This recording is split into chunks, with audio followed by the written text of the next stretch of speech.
तो भाई long time no see, but I am back with another preview of the India versus England fourth test match जो खेला जाएगा Manchester में भाई। तो वैसे तो सबसे पहले मैं इंग्लैंड की पिचेस के बारे में बात करने वाला था कि भाई कैसी हो सकती है मैनचेस्टर की पिच, बट इसका कुछ फायदा है नहीं भाई, क्योंकि सारी पिचेस अब चेंज हो रही हैं भाई। पर इतना तो है कि इंग्लैंड की सारी पिचेस तुम्हें ये चीज़ का गारंटी जरूर देती हैं कि भाई बैटिंग बॉलिंग तो छोड़ो, पर इतना है कि रिजल्ट आएगा भाई। ड्रॉ के होने के बहुत कम चांसेस हैं, मतलब रेयर चांस के, अगर टीम ही बोलें कि भाई हमको ड्रॉ ही करना है।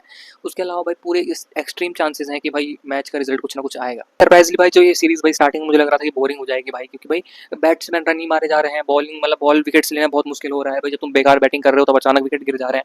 लेकिन अब भाई अगर सीरीज आगे बढ़ते बढ़ते ऐसा लग रहा है कि थोड़ा इंटरेस्ट बढ़ रहा है भाई, और इस आगे अगले वाले मैच में भाई जो फोर्थ टेस्ट मैच है जो आज शुरू होने वाला है, इसमें तो और ज्यादा मजा आने वाला है। तो इंडिया को ये मैच तो जीतना ही पड़ेगा, इसके अलावा अगला भी जीतना ही है वो तो। पर लेकिन तब ऐसा रहेगा कि दोनों टीमों के पास बराबर दबाव है। अभी के लिए इंग्लैंड भाई हमारे के लिए आराम से खेलेगी, ज्यादा टेंशन नहीं लेगी। इंग्लैंड वाले भाई अपनी टीम एक दिन पहले ही अनाउंस कर देते हैं, तो उसके बारे में हम बात कर लेते हैं कि भाई इंग्लैंड की टीम में बस एक बदलाव हुआ है, शोएब बशीर भाई, क्योंकि उसकी भाई हाथ में इंजरी हो गई थी, तो उसकी जगह आया है भाई लिवम डेविसन, ठीक है। और एक बार के लिए ये लेफ्ट आर्म भाई स्पिन बॉल डाल सकते हैं, लेकिन मेनली ये है ऑलराउंडर है, ठीक है। स्पिन बॉलिंग कर सकते हैं, बैटिंग कर सकते हैं। तो एक बार के लिए मुझे लगा था जैसे कि रशीद वगैरह कोई स्पिनर, या फिर इनके पास अभी एक था भाई, मुझे याद नहीं आ रहा है नाम, एक और स्पिनर था, पर इन्होंने स्पिनर का ना लेके भाई एक बार के लिए बॉलिंग ऑलराउंडर लिया है, स्पिन बॉलिंग ऑलराउंडर।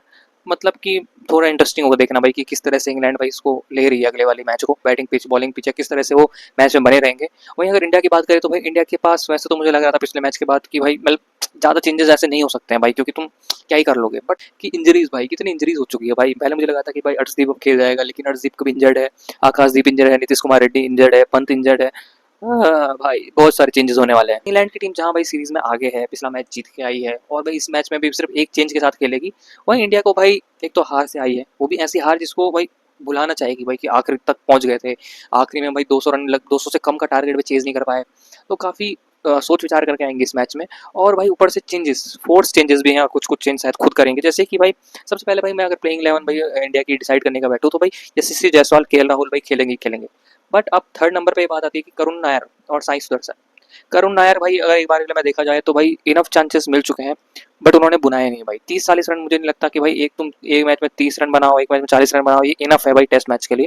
क्योंकि इसी बेस पे भाई पहले मैच में साई सुदर्शन को क्यों बिठाया गया था, क्योंकि तुमने साई सुदर्शन से थोड़ा सा बेटर परफॉर्म करा था, इसलिए भाई करुण नायर को बोला गया था कि तुम खेलो। साई सुदर्शन को पहले मैच के बाद बिठा दिया गया था।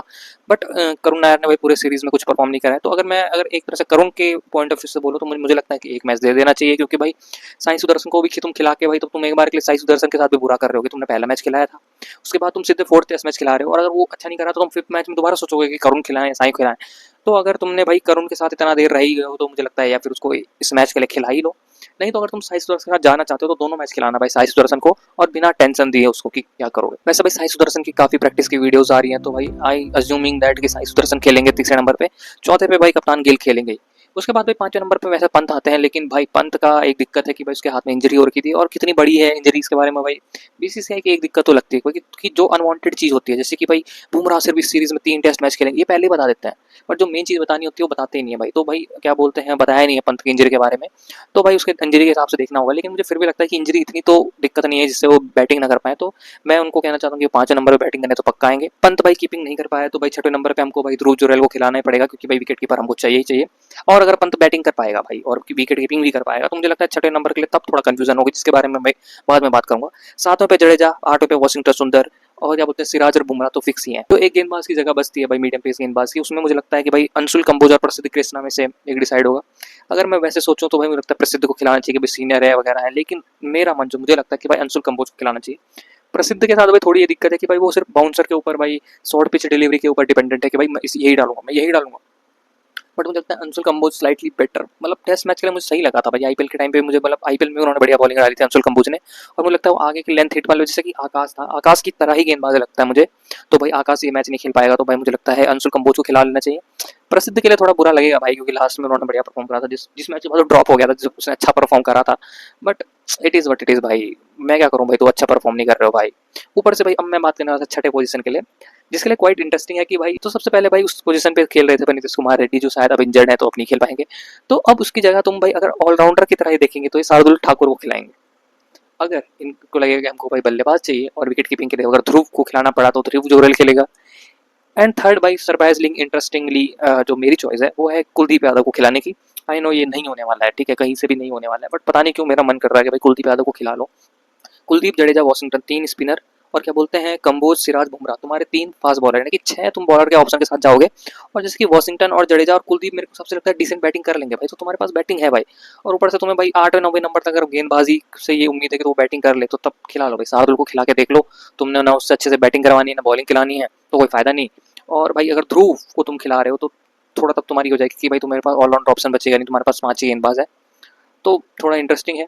भले ही मुझे लगता नहीं है कि कुलदीप को खिलाएंगे, बट मेरे हिसाब से मतलब मेरा मन है भाई, मैं कुलदीप को भाई देखना चाहता हूँ टेस्ट मैच में, बहुत टाइम हो चुका है भाई नहीं देखा। और कुलदीप भाई बढ़िया परफॉर्म करता भी है भाई। मैं तो हमेशा वैसे इंडिया के साथ ही रहूंगा, भले ही भाई इंग्लैंड का लड़ा ज़्यादा बहुत ज़्यादा भारी है, but I still believe in Jassi भाई।